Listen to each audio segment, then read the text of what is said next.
કેશોદના ગેલાણા ગામે ગેરકાયદેસર ભરડિયા બાબતે ગ્રામજનોમાં ભારે રોષ જોવા મળ્યો। તંત્રને 2014થી રજૂઆત કરી છતાં નિર્ભય તંત્રના પેટનું પાણી પણ હલતું નથી। હું ગેલાણા વતની છું, વિક્રમભાઈ સિસોદિયા, મારા બાપુજીનું નામ મૈસુરભાઈ છે। અને આજે જે ભરડિયાનું 30 વર્ષથી મારું રેસિડન્ટ અહીં છે અને આ લોકો ભરડિયાવાળા મન ફાવે એમ ભરડિયો હકાવે છે, ધાક ધમકીઓ આપે છે। ખંડીજવાળાને, કલેક્ટરને, મામલતદારને ટોટલીને જાણ કરેલી છે, છતાંય કોઈ એક્શન લેતા નથી। આની ગમે એમ કાર્યવાહી વહેલી કરો। અને કાલની તારીખમાં ફોનથી મને ધમકી આપી છે કે ભરડિયો હાલ છે, તારાથી થાય એ કરી લેજે। એટલે આવી રીતના ધાક ધમકીઓ આપે છે તો અમારે પછી નાના માણસોને જવું ક્યાં? છતાંય સરકારને કહીએ કે ગમે આની વ્યવસ્થા લે। એક બાજુ સરકાર એમ કહે છે ખેડૂતનું ઓલું છે, પણ ખેડૂતને અમારા પાવડર ઉડીને અમારે કોઈ ઉત્પાદન થતું નથી।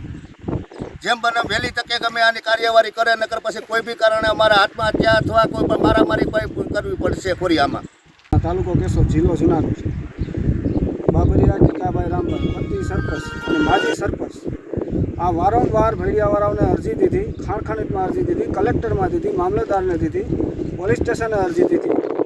હદ દિશા નથી કરતા, ફેન્સિંગ નથી કરતા, સીસી કેમેરા નથી કરતા કે કાંટો નથી કરતા, મન ફાવે ગાડીઓ હાકે। ગામ વધારે રોકેલો છે, એમ કે જાહેરમાં અમે આવી રીતના રાખશું, મન થાય એમ ખેડૂને એલકા ફોડે, ટોટા ફોડે।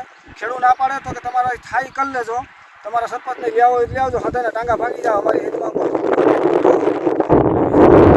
આનું કાર્યવાહી અમે હદે ટોટલી જગ્યા આપી દીધી છે, અમારી પાસે ઓછી એની પડી છે, કાંઈ પણ આમાં નહીં થાય। હવે કડક થવામાં આવશે અને આની દિશા કેવી થાય એ જોજો। અધિકારીઓ જોજો, ખાણ ખનીજવાળાને, મામલતદારને।